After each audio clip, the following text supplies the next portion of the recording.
네, 오후 찬양 예배 시간에 오신 모든 분들에게 주님의 은혜와 축복이 있으시기를 원합니다. 오늘은 누가복음 11장 5절부터 13절 말씀을 가지고 너가 아버지 뭐 하시노? 라는 제목으로 은혜를 나누겠습니다. 제가 이 네이티브가 아니라서 너가 아버지 뭐 하시노? 예, 이 대사 어디서 나온지 아십니까 혹시? 이거 아시면 또 연식이 오래되신 분들인데 영화 친구에 나왔던 대사입니다.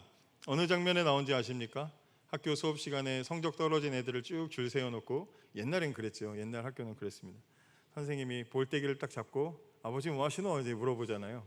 아버지 장의사 하십니다. 네 아버지는 죽은 사람 영하면서 너 공부시키는데 이따위로 공부하냐고 때리고, 그 장면에 나왔던 게 이제 요 대사인데요. 말씀을 준비하면서 제 귀에는 하나님 말씀이 경상도 사투리로 들려나 봅니다. 그래서 제목을 이렇게 지었습니다. 오늘 읽은 본문엔 예수님께서 기도에 대한 이야기를 하시는데, 기도에 대한 이야기에서 교훈을 얻을 수 있을 만한 재밌는 비유를 하나 소개해 주셨습니다. 너무나 많이 잘 아시는 이야기인데요. 한 사람이 한밤중에 자기 친구의 집을 찾아가서 소란스럽게 문을 두드립니다. 안에 있는 사람이 봤더니 자기 친구입니다. 왜 그런가 했더니 자기 그 밖에서 두드리는 사람이 자기 집에 지금 손님이 왔는데 대접할 빵이 하나도 없어가지고 남은 빵을 좀 달라고, 우리로 치면 이제 밥을 달라고 구하러 온 것입니다. 엄격한 이 도덕 규율을 가지고 있는 유대 사회에서 그들이 가지고 있는 일상생활의 규칙 중에 하나는 집을 방문한 손님이 있다면 그 손님을 무조건 아주 극진히 대접해야 된다는 것입니다. 손님 접대를 못하는 집이다 이러면은 그 집은 그 동네에서 굉장히 무례한 사람으로 평가를 받게 되고, 가문의 수치까지도 이렇게 당하게 되기 때문에 손님을 잘 대접해야 되는데 마침 딱 떨어진 겁니다. 아마 당시에 이제 화덕으로 빵을 구웠을 테니까 급하게 뭐 불을 피울 수도 없고 빵을 반죽 발효시킬 수도 없기 때문에 야 이거 어떡하지 했는데, 이 사람 생각에 우리 친구 집에는 그 입이 짧아가지고 분명히 밥이 남았을 것이다 해서 이제 그 집에 찾아와서 문을 두드리고 있는 것입니다. 한밤중에 밖에서 친구가 소란스럽게 하고 있을 때 안에 있는 사람은 머릿속으로 순간 온갖 핑계를 다 대려고 했을 겁니다. 7절에 보시면은 그가 안에서 대답하여 이르되 나를 괴롭게 하지 말라. 문이 이미 닫혔고 아이들이 나와 함께 침실에 누웠으니 일어나 내게 줄 수가 없노라. 여기까지만 딱 잘라서 생각해 보면 그럴싸한 핑계는 하나도 없어요. 문이 닫혔고 열면 되는 거잖아요. 아이들이 누웠다 일어나면 되는 거고. 근데 이렇게 막 오만 가지 지금 이제 핑계를 머릿속으로 생각하는 겁니다. 여러분들도 집에서 이제 좀 쉬고 싶으신데 갑자기 이렇게 연락이 오고 이러면 받을까 말까, 카톡 떠서 분명히 뭐라고 써 있는지 나와 이렇게 써 있는 거 보이는데 이걸 누를까 말까 이런 생각이 들 때가, 저만 그런가요? 그럴 때가 있단 말이죠. 거절해도 사실 한밤중이기 때문에 무리가 없는 그런 상황입니다. 근데 지금 문제는 뭐냐면 밖에서 문을 애타게 두드리고 있는 사람이 누구라는 겁니까? 모르는 사람이 아니고 자기의 절친이라는 거예요. 친구. 모르는 사람이 아니니까 오죽급하면 제가 올까, 제가 그럴 애가 아닌데 제가 이럴까, 이런 이제 생각을 한 것 같습니다. 그래서 예수님도 그 7절 끝에다가 이렇게 붙였습니다. 하겠느냐라고 붙였습니다. 그럴 리가 없지. 매몰차게 거절할 친구가 어디 있냐, 그럴 사람이 어디 있냐. 그러면서 예수님은 이 비유의 결론을 이렇게 내리셨습니다. 내가 너희에게 말하노니 비록 벗됨으로 인하여서는 일어나서 주지 아니할지라도 그 간청함을 인하여 일어나 그 요구대로 주리라. 이렇게 말씀하셨습니다. 자, 이제 비유에 대해서 한번 생각해 보겠습니다. 자, 우리가 여기서 이 간청함, 옛날 한글 성경에는 강청함 이렇게 되어 있는데 그 말이 그 말인데, 간절히 바라고 원하는 어떤 그런 행위를 이야기합니다. 그래서 이렇게 해석을 하면 이것도 괜찮아요. 해석을 하면 간절하게 기도할 때 하나님이 들어주신다, 이런 류의 성경에 있는 많은 비유들이 또 있고 이야기들이 있기 때문에 그렇게 해석을 할 수도 있습니다. 우리가 간절하게 기도하면, 근데 이제 더 나아가면 어떻게까지 오해를 할 수가 있게 되냐면, 우리가 간절히 기도하기만 하면 하나님이 혹시 들어주기 싫으셔도 간절하니까 어쩔 수 없이 들어줄 수 있다, 이렇게 해석할 수도 있게 됩니다. 좀 과격하게 해석을 하면. 그래서 이렇게 해석을 하게 되면 이 비유의 핵심 메시지, 주제는 뭐가 됩니까? 기도 응답을 확실히 받는 방법. 뭐 서점 같은 데 가면 있잖아요. 기도 응답 확실하게 비법 막 그런 거 있잖아요. 저도 봤는데 아닌 것 같던데 응답받는 방법. 이 비유가 나오게 된 배경을 생각해 보면 이 주제가 조금 다를 수 있겠구나, 이렇게 볼 수가 있습니다. 오늘 읽은 누가복음 11장은 1절부터 13절까지 기도에 대한 교훈에 예수님의 교훈이 담겨져 있는데 1절을 한번 보시겠습니다. 1절 한번 띄워주시겠습니까? 1절 한번 같이 함께 봉독합니다. 예수께서 한 곳에서 기도하시고 마치심에 제자 중 하나가 여짜오되 주여 요한이 자기 제자들에게 기도를 가르친 것과 같이 우리에게도 가르쳐 주옵소서. 네, 예수님에게 제자들이 찾아와서 세례 요한처럼 우리도 기도를 알려주세요라고 말하는데 이 제자들이 기도하는 법을 전혀 몰라서 기도를 몰라서 가르쳐 달라는 게 아니고 이때는 예수님 따라다니는 예수님 제자들도 있었고 여전히 세례 요한을 쫓아다니는 세례 요한 제자들도 있었습니다. 그 왜 옛날에 무협 영화 같은 거 보면 이쪽 도장 무슨 파 저쪽 무슨 당랑권 파 이런 파가 있는 것처럼 세례 요한 따라다니는 세례 요한 파도 있고 있는데 저쪽을 이렇게 예수님 제자들이 보니까 세례 요한 파는 세례 요한이 가르쳐준 기도대로 자기들도 기도하고 이제 그렇게 하니까 우리도 우리만의 예수님파의 기도를 알려주십시오 싸고 지금 이렇게 말하고 있는 겁니다. 그래서 예수님이 제자들에게 기도를 가르쳐 주셨는데 그 기도가 우리가 말하는 주기도문이죠. 주기도문. 그러니까 여기서 예수님께서 제자들에게 주기도문을 알려주시는데 주기도문을 가르쳐 주시는 그 목적이 뭐겠습니까? 자, 내가 하는 문장을 다 따라해라 받았어 그래가지고 똑같이 따라하라고 알려주신 게 아니죠. 예수님께서 제자들에게 주기도문을 가르쳐 주시는 목적은 우리가 기도할 때 너희가 기도할 때 이런 정신과 이런 방향을 가지고 기도해야 된다. 너희의 기도에는 이런 정신을 담아서 기도해라. 그러니까 한마디로 말하면 11장 초반에 예수님과 제자들이 다루고 있는 얘기는 기도의 뭡니까? 기도의 본질이겠죠. 기도의 본질에 대한 이야기를 합니다. 자, 그러면 기도의 정신과 본질에 대한 방향성에 대한 이야기를 초반에 하고 그 다음에 이어서는 어떤 이야기가 나와야 자연스럽습니까? 기도의 본질과 기도의 방향성이 나왔으면 그 다음에 응답받는 법 이게 나와야 됩니까? 이상하죠. 그러면 흐름이 이상해지는 거죠. 기도의 본질과 정신이 나왔으면 그 다음에는 기도자의 태도가 나와야 저만 이해가 될까요? 기도자의 태도가 나와야 그게 알맞은 것이죠. 마음가짐 이게 나와야 되는 것입니다. 그래서 예수님께서 만약에 예수님이 이 비유를 기도 응답을 더 잘 받는 비법에 대해서 비결에 대해서 알려주려고 무조건 떼써라 매달려라 이런 이야기를 해주실 거라면 굳이 친구가 찾아왔다는 설정을 할 필요가 없습니다. 누가 어떤 사람이 급한 일이 생겼는데 그냥 모르는 옆집 가서 막 두들겼더니 얻어냈다 이렇게만 이야기해도 충분히 떼써서 얻을 수 있는 내용은 충분히 이야기가 됩니다. 근데 오늘 이 기도에 보면 단순히 원하는 것을 빨리 얻어내는 방법의 수준이 아니라 더 높은 차원의 이야기를 예수님께서는 하시고 싶으셔서 어떻게 보면 더 본질적인 말씀을 해주고 싶으셔서 이 비유를 주셨다라는 것입니다. 그래서 등장인물이 친한 친구였다는 관계 설정도 하시고 아무리 친구지만 그걸 참 극복하기 힘든 장애물들 한밤중 또 아이들과 이미 누웠고 문은 닫혔고 이런 어떤 복잡한 상황들을 집어넣어서 다시 나가기 귀찮은 그런 상황들을 다 이야기해 주고 계시는 것입니다. 자, 공개된 팩트는 뭐냐면 이 비유에서 친구의 소원을 들어준 이유를 간청했기 때문이라고 말하는데 이 간청했다라는 이 번역 자체가 약간 이제 어려움이 있다라는 것이죠.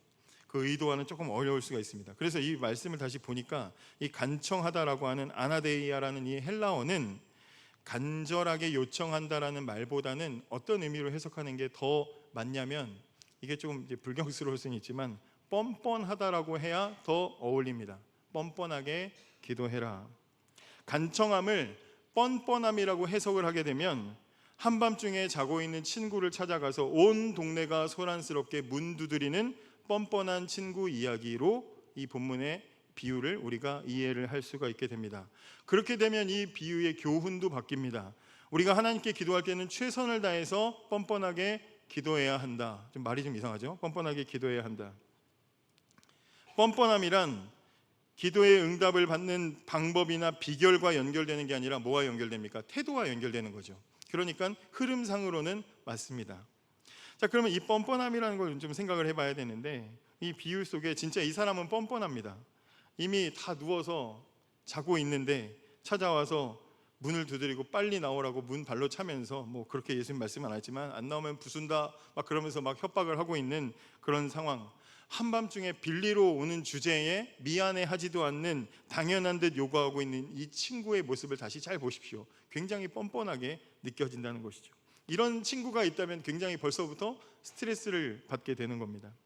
그러면 이 친구의 뻔뻔함과 우리의 기도의 태도가 도대체 무슨 상관이 있길래 이 이야기를 예수님께서 우리에게 해주시는가? 여러분, 이렇게 누구에게 이렇게 뻔뻔해 보신 적 있으십니까? 죄송합니다. 주일 오후에 뻔뻔해 보신 적 있으세요? 누구에게 이 정도까지 해보신 적 있으세요? 아마 있으실 겁니다. 저는 이런 경우를 정말 자주 봅니다. 저희 아이들한테, 저희 애들한테요.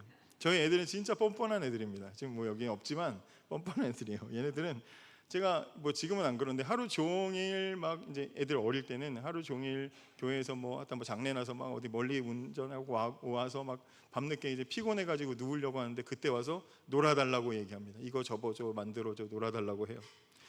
제 딸은 지금은 안 그런데, 지금은 이제 회개하고 정신 차려서 안 그런데, 제가 어릴 때 꼭 자려고 불 끄고 누우면 아빠 나 물 좀, 이게 정말 사람을 힘들게 했습니다. 어제 비싼 장난감 사줬는데 오늘도 이거 사줘 하면서 내미는 정말 뻔뻔한 아이들이 저희 집에 있었습니다. 여러분, 이 사람이 어쩜 이렇게 다른 사람에 대해서 뻔뻔할 수가 있습니까? 언제 이렇게 뻔뻔한 태도로 나올 수가 있습니까? 언제 그럴 수 있어요? 여러분들의 자녀들이 언제 무슨 이유로 그렇게 뻔뻔하게 나올 수가 있습니까? 어떤 경우에도 이 관계는 깨지지 않으리라는 관계에 대한 확신이 있을 때 뻔뻔하게 행동할 수 있는 거죠. 그 반대의 경우는 어떻습니까? 간신들이죠. 간신들은 뻔뻔할 수가 없습니다. 저걸 이용해 가지고 내가 이익을 봐야 되기 때문에 맨날 눈치를 살피고 괜찮나? 지금 할까 말까? 이거는 간신이죠. 그건 관계에 대해서 확신을 못하기 때문에 간신이 되는 겁니다. 자녀들이 청소년 지나면 이제 간신이 되죠. 그전에는 뻔뻔했다가 간신이 되죠. 여러분, 오늘 비유를 통해서 예수님이 우리에게 주시는 메시지가 뭡니까? 내가 기도를 가르쳐 주겠으니 이제 너희는 너희 아버지인 하나님께 뻔뻔한 자녀들처럼 기도해라 라는 것입니다. 하나님과의 관계를 의심하는 간신처럼 이거 기도해도 되나 안 되나 눈치 보면서 하지 말고, 무엇이든 어떤 기도 제목이든 어떤 것이든, 아니 네가 어떤 상태의 자녀이든 상관없이 하나님은 네 아버지니 하나님께 기도할 때는 제발 걱정하지 말고 뻔뻔한 태도로 나가서 기도하라는 것입니다. 여러분, 이 신자의 뻔뻔함은 어디서 나옵니까? 성격이 담대한 사람에게 나옵니까? 그렇지 않습니다. 이 뻔뻔함은 관계 안에서 나오는데, 그 관계, 이 확실한 관계를 누가 만들어줬습니까? 바로 이 말씀을 하시는 예수 그리스도께서 만들어 주셨습니다. 자신의 몸으로 하나님과 죄인 사이에 막힌 담을 헐어버리셔서 끊어졌던 관계를 완전히 다시는 망가지지 않을, 다시는 사라지지 않을 관계로 끈끈하게 만들어 두셨기 때문에 그 예수님께서 우리들에게 이 말씀을 해주시는 거다, 이 말이죠. 갈라디아서 4장 4절부터 6절이 이것을 정확하게 우리에게 알려줍니다. 한번 찾아보겠습니다. 갈라디아서 4장 4절에서 6절, 같이 한번 한 목소리로 봉독하겠습니다. 때가 참에 하나님이 그 아들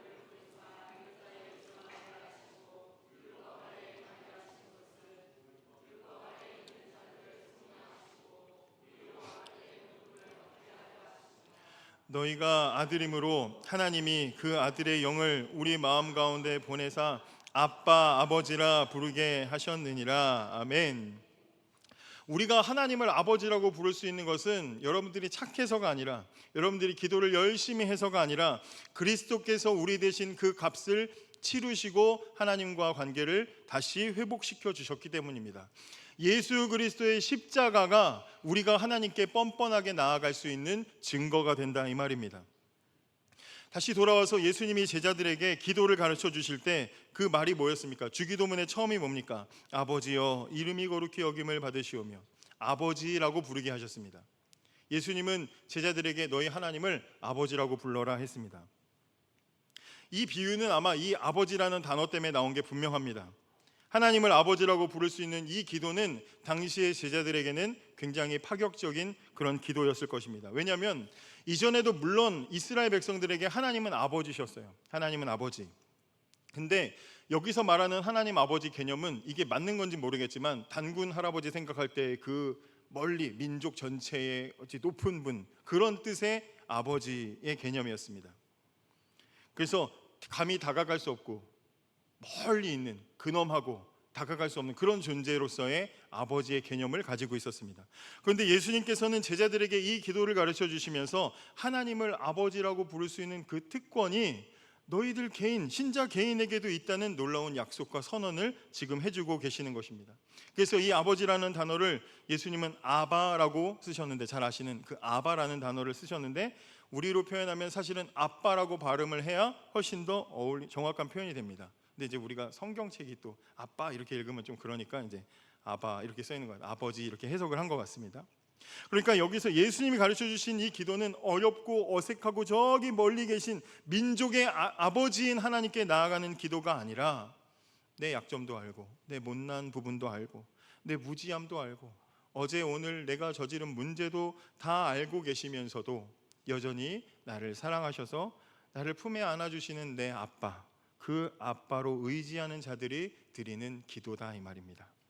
그렇기 때문에 예수님이 가르쳐 주신 이 기도에서 중요한 것은, 예수님 가르쳐 주신 이 기도에서 중요한 것은 내가 드리는 이 소원을 하나님이 들어주셨는가 아닌가가 아니라, 그 결과가 아니라 하나님이 내 아버지이신, 하나님이 내 아빠이신, 내가 그분의 자녀이신 그 자격, 아빠와 자녀의 관계 안에 있다는 그 관계의 확인에서 오는 기쁨과 감사에 초점이 맞춰져 있는 것입니다.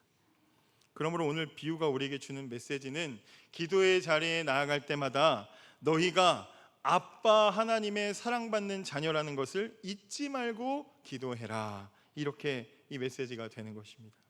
사랑하는 여러분, 우리는 유치하고 어린 하나님의 자녀들입니다. 어린 자녀는 아무 때나 아빠 찾아갑니다. 바빠도 찾아가고 안 바빠도 찾아가고 아빠랑 함께 있는 게 좋고 만족스럽기 때문이죠. 어릴 때는 그래요. 크면 문 닫고 안 열어주잖아요. 안 열어주잖아요. 얼굴 한번 보면 고맙잖아요. 고마워, 그래 들어가, 그러잖아요. 자녀는 이거 사줘 저거 사줘 막 이마트 바닥에 눕고 뭐 그러다가도 또 안고 떼쓰다가도 언제 그랬냐는 듯이 또 품에 안겨서 잠이 듭니다. 원하는 거 사주지 않았다고 그때부터는 아버지가 아니라 아저씨라고 부르는 아이들, 그 아이들 아니죠. 그 자식 같은 그런 자식다운 게 아니죠. 사주든지 사주지 않든지 아빠는 아빠라고 여겨주는 그런 관계. 그리고 나서 이제 9절에 이렇게 말씀하십니다. 내가 또 너희에게 이르노니 구하라 그러면 너희에게 주실 것이요 찾으라 그러면 찾아낼 것이요 문을 두드리라 그러면 너희에게 열릴 것이다. 많이 잘 아시는 말씀이죠. 구하라 그러면 주실 것이요. 이거 무슨 말씀입니까? 이 말씀의 의미가 뭡니까? 우리 하나님 아버지는 자녀인 우리가 말하는 대로 다 주신다, 그런 말입니까? 자녀들이 사달라는 거 다 사주세요? 그렇지 않으시죠? 사줄 수도 없고, 사줄 수도 없고요. 아니, 차 사달라는데 어떻게 사줍니까? 안 되잖아요, 그죠? 안 되는 거예요. 다 사달라는 대로 다 사주는 게 아니라, 이 말씀은 만약에 우리 아버지는 구하는 대로 다 주시는 분이다 이렇게 해석하려면 구하라 그리하면 구하는 것을 주실 것이요 이렇게 말해야 되겠죠. 근데 그런 말이 아닙니다.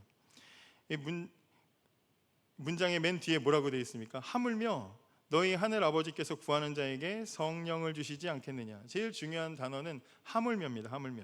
우리가 구하면 아버지 하나님께서는 무엇을 주신대요? 구하는 것을 주시는 게 아니라 성령을 주신답니다. 성령을. 그 똑같은 말씀이 마태복음에는 이렇게 나와 있습니다. 마태복음 7장 11절 한번 보겠습니다. 마태복음 7장 11절. 마태복음 7장 11절 함께 같이 봉독하겠습니다. 너희가 악한 자라도 좋은 것으로 자식에게 줄 알거든 하물며 하늘에 계신 너희 아버지께서 구하는 자에게 좋은 것으로 주시지 않겠느냐. 아멘. 두 구절을 비교해 보면 성령님을 주신다, 더 좋은, 이 말은 뭐 성령을 주신다는 말씀이기도 하겠지만 더 좋은 거 주신다. 네가 구하는 것보다 더 좋은 거 주신다. 우리 부모님들이 자녀들에게 그러잖아요. 이거 줘 저거 줘 할 때 그래 근데 이게 더 좋은 거야. 이게 더 너한테 중요한 거야. 이게 더 필요한 거야 하고 부모는 자녀가 요구하는 것보다 훨씬 더 필요하고 좋은 것으로 채워주지 않습니까? 애들이 그걸 못 알아줘서 그런 거지 우리는 그렇게 채워준단 말이죠. 하나님도 그렇게 주신다라는 것입니다. 또 여기서 그 말 성령님을 주신다 이 말씀도 성령이 누구십니까? 우리에게 예수님 알려주시고 예수를 믿게 하시고 하나님의 자녀임을 확증하게 하시는 분이 성령님이시죠. 그러니까 이 예수님 하신 말씀을 종합해서 보면 기도의 자리로 나와라. 기도의 자리로 나오면 네가 기도할 때마다 네가 내 자녀라는 사실을 더 확실하게 알게 해주겠다라는 약속이 되는 것입니다. 사랑하는 여러분, 내가 원하는 것을 받아내는 것이 최고의 응답이 아니라 기도할 때마다 내가 정말 하나님의 자녀구나, 내 상황은 바뀌지 않았고 내 문제는 여전히 내 앞에 있지만 내가 하나님의 자녀라는 것을 더 깊이 깨닫게 될 때 우리의 삶에는 힘이 생기고 또 의지할 또 인내와 또 감사함이 생기지 않겠습니까? 하나님의 자녀인 것을 기도의 자리에서 확인하는 것이 최고의 기도 응답인 것을 믿으시기를 바랍니다. 여러분, 하나님이 여러분들의 아버지 되시고 여러분들이 하나님의 자녀라는 것을 확신하면 이제부터 아버지 하나님께서 주시는 모든 것은 다 좋은 것인 줄을 우리는 믿어야 합니다. 이제 불평 불만은 사라지는 거예요. 이제 여러분들의 환경이나 이런 것 때문에 왜 이러시냐고, 왜 나의 집은 언제 세우냐고 그렇게 야곱처럼 불평 불만을 할 수가 없습니다. 세상에 아무리 나쁜 놈도 자기 자식한테는 좋은 거 주려고 하는데 하물며 하나님 아버지가 너한테 나쁜 거 주시겠냐라고 말씀하신 것을 우리가 믿었다면 이제 우리의 삶에는 감사만 있어야 하는 것입니다. 여러분, 이 비유의 교훈을 삶에 잘 적용해 보시기 바랍니다. 혹시 기도의 자리에 나아가지 못하는 분 계십니까? 기도하기가 꺼려지는 분 계십니까? 기도하기를 어려워하시는 분들이 계십니까? 아버지가 기도를 들어주시지 않을까봐 기도하지 못하는 분 있습니까? 기도할 자격이 없다고 거절당할까봐 못하는 분 계십니까? 기도해봐야 좋은 건 나오지 않을까봐 기도 못하는 분 계십니까? 하나님은 우리가 무슨 제목이든지 가지고 나와서 하나님과의 관계를 확인하는, 자녀의 관계를 확인하는 기도의 자리에 나와서 기도하는 그런 뻔뻔한 자녀가 되기를 너무나도 원하십니다. 하나님과 나의 관계를 확실히 믿고 용기를 내서 기도의 자리에 나아가는 자녀가 돼야 하는 것입니다. 사랑하는 여러분, 그런 아버지가 우리 아버지신데 여러분들은 왜 기도의 자리에 가시지 않습니까? 여러분 아버지는 뭐 하십니까? 여러분 아버지는 뭐 하시는데 늘 좌절과 낙심과 불안 속에 살고 계십니까? 여러분 아버지 뭐 하시는데 형편과 환경을 벗어나지 못해서 늘 쩔쩔매고 계십니까? 여러분 아버지 뭐 하시는데 삶의 감사와 평안이 없이 살아가고 계십니까? 아버지가 얼마나 무능하시길래 아버지에게 아무 기대도 하지 않고 계십니까? 여러분 아버지가 얼마나 못났길래 여러분들은 기도의 자리에 응답을 기대하지 않습니까? 여러분, 예수님의 이 말씀을 기억하십시오. 너희가 악한 자라도 자녀에게 좋은 것을 줄 알거든 하물며 너희 아버지가 좋은 것 주시지 않겠느냐? 육신의 아버지도 자기 자식들 좋은 거 먹이려고 몸 상해가면서 쇠가 빠지게 일을 하고 그리고 먹이시는데 하물며 창세전부터 나를 창조하시고 구원하신 하늘의 아버지, 영광스러운 아버지께서 당신의 이름을 걸고 우리에게 베풀어 주시는데 좋은 것 주시지 않겠습니까? 뻔뻔하게 기도의 자리에 나아가시기 바랍니다. 눈만 감으면 저 우주의 주인이신 아버지가 내 기도에 귀를 기울여 주시는데 그렇게 하시겠다는데 왜 우리가 기도하지 않겠습니까? 그렇게 내 새끼 왔냐라고 주님 귀 기울여 주시는 그 기도의 자리에 이 파격적인 자격을 받은 저와 여러분이 정말로 뻔뻔하게 주님 또 왔습니다, 주님 또 왔습니다 하면서 기도의 자리에 나아가는 저와 여러분이 되기를 원합니다. 같이 찬양하겠습니다.